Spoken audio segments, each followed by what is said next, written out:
que, para mim, ela é a síntese de tudo, dos problemas que podem vir pela frente, da clara estratégia do bolsonarismo. Vamos acompanhar.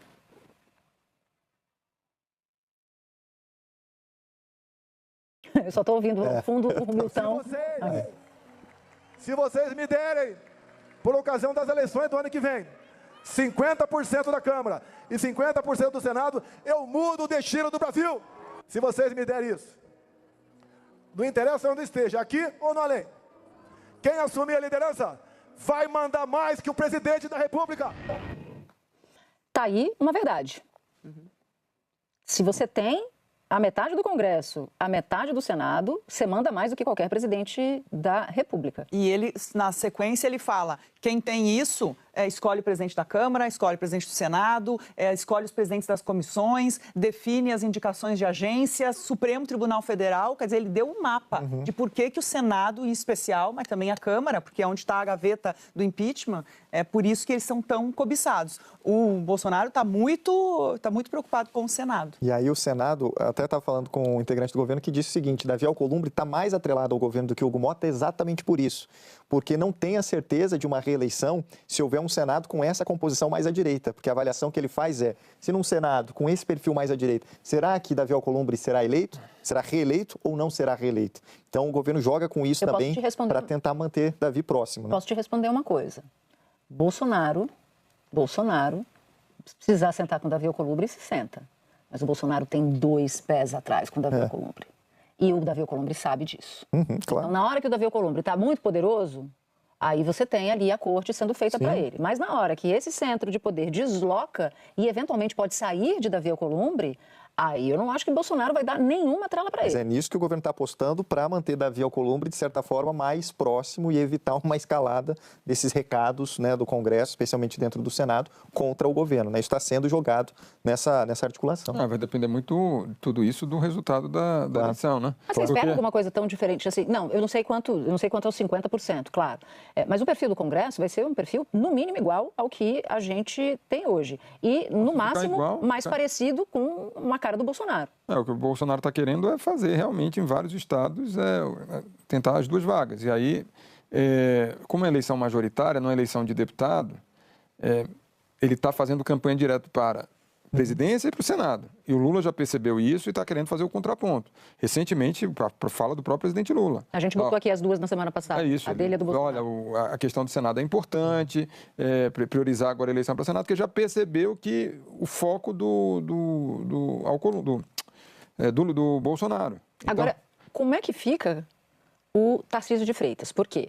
O Ciro Nogueira é o maior entusiasta da candidatura do Tarcísio de Freitas para a presidência no ano que vem, porque o Ciro acalenta o desejo de ser vice. Depois do Kassab. Eu não sei não, viu? Não, o Kassab que é o governo, né? Kassab que é a vice do O Kassab diz que, mas toda a articulação, toda a montagem, todo o desenho, todo o organograma, todo o cronograma é do Kassab. Todo o destino do Tarcísio até a presidência, quem desenhou milimetricamente foi o Kassab, só que ele não disse. Mas a questão é o timing. Bom, como o caçabês, às vezes eu entendo e às vezes não. Às vezes eu entendo o caçabês, que é uma beleza. Bem, depois quando eu tô achando que eu tô poliglota em caçabês, eu tô facunda, aí eu quebro a cara porque eu interpretei errado o que disse o senhor Gilberto Kassab. Mas eu queria só problematizar um ponto aqui de quem dá uma candidatura do Tarcísio de Freitas como pule de 10. Vamos lá. Para Tarcísio de Freitas ser candidato, ele vai precisar do apoio do Bolsonaro. Ele quer o apoio do Bolsonaro. Ele não sairia candidato se ele não tivesse a certeza da chancela do Bolsonaro. Para o Tarcísio ser candidato em 2026, ele precisa sair do governo em 4 de abril. 4 de abril. Alguém acha que Bolsonaro está hoje, pode ser que isso mude, hoje, disposto a franquear o apoio a quem quer que seja, incluindo o Tarcísio, em 4 de abril? Ou o Bolsonaro vai segurar isso até a véspera da eleição, como ele já disse que vai fazer?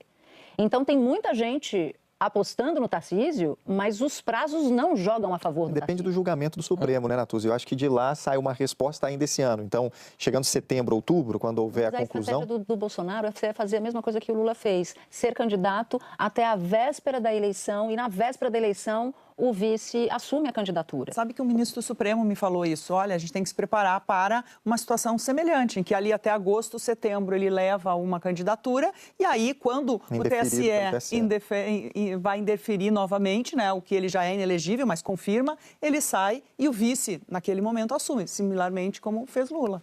Mas depende também se ele não vai querer ter alguma viabilidade numa eleição do grupo político e observar o que vai pesar mais. Se ele vai querer ser um grande cabo eleitoral, se ele vai perder a importância no final. Aí vai indicar alguém da família. Com a rejeição alta, outros candidatos da direita vão surgir.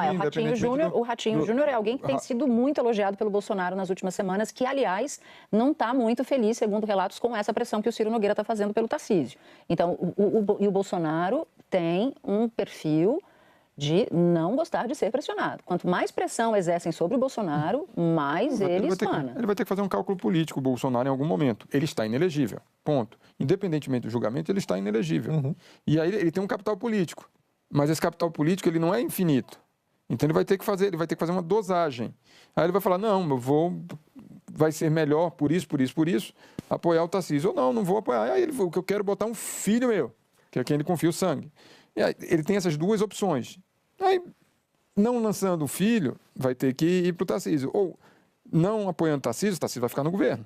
Ele não vai sair no risco de não ter o apoio do Bolsonaro. Tem grande chance de reeleição. Aí, nesse caso, você vai ter... Porque os outros 3 governadores desse campo, da direita, Caiado, Ratinho e Zema, já estão em fim de mandato, o segundo mandato.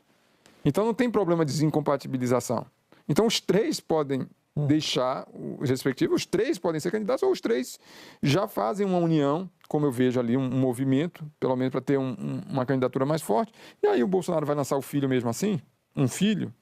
Pode lançar, mas aí você vem... Isso é um cenário que é bom para o Lula. Agora, você tem uma direita pulverizada. Na vice, né? Eu acho que você entrou numa questão chave, Camarote, quando você fala, depende da força do Bolsonaro. Se ele reuniu na Paulista 185 mil pessoas em fevereiro de 2024, se agora, 2 meses, reuniu 47 mil, e agora acaba de reunir 12 mil, menos de 13 mil, você está vendo que... Assim, o bolsonarismo é forte, mas não necessariamente em torno do Bolsonaro.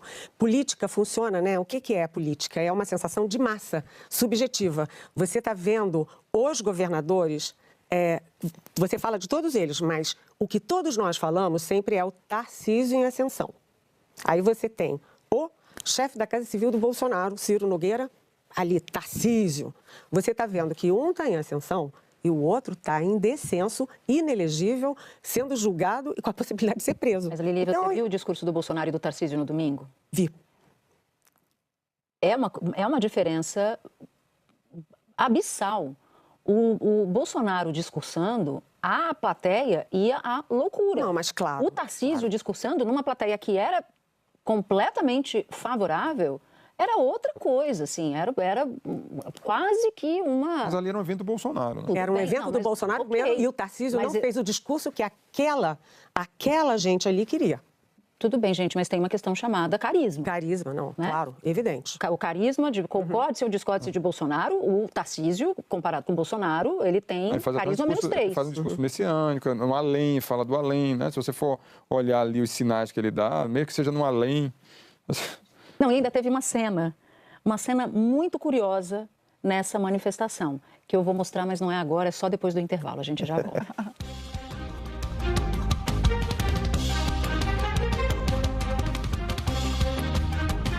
Bom, exatamente, né? Muita gente, inclusive, atribui a Lili coloca bem que murchou, né? Porque vai diminuindo o número de participantes. Também pelo fato dele ter mudado no tratamento, né? Ter se afastado daqueles mais radicais que... Falando no Alexandre de Moraes, ser vice dele. E o Alexandre de Moraes falou alguma coisa como dispenso. Isso desmobilizou a militância mais aguerrida dele. Porque... E sinal dos tempos também é que aumentou o número de governadores no palanque, né? Porque está todo mundo olhando para o ano que vem e o espólio eleitoral de Bolsonaro. Exatamente. O que deve ser uma sensação muito difícil, né, para Bolsonaro, porque aquelas pessoas que estão ali estão torcendo, de fato, para que o destino político dele seja um destino que o inviabilize, né? Então, porque eles querem, um deles vai ser o candidato à presidência da República, caso o Bolsonaro dê ali as bênçãos. Acho que o único que não sairia sem a bênção de Bolsonaro seria o Tarcísio de Freitas mesmo, porque jamais faria, ele já disse isso várias vezes, jamais faria algo contrariando aquele que deu a ele a possibilidade de assumir o governo de São Paulo. E o resumo também foi ao final, depois do discurso de Bolsonaro, ele pega e se abraça nos 3 filhos políticos que estavam ali. Eduardo não está, né? Mas se abraçou no Jair Renan, no Flávio e no Carlos Bolsonaro. Quer dizer, é tudo uma questão de sangue para Bolsonaro, essa indicação. E os símbolos, né? E a Michelle não foi. E a Michelle não foi e, inclusive, ligou para Sóstenes Cavalcante pedindo para que ninguém chame Bolsonaro para viajar, porque ele, de fato, não está muito bem de saúde nesses dias, para ele poder repousar e seguir as recomendações médicas. Mas eu quero me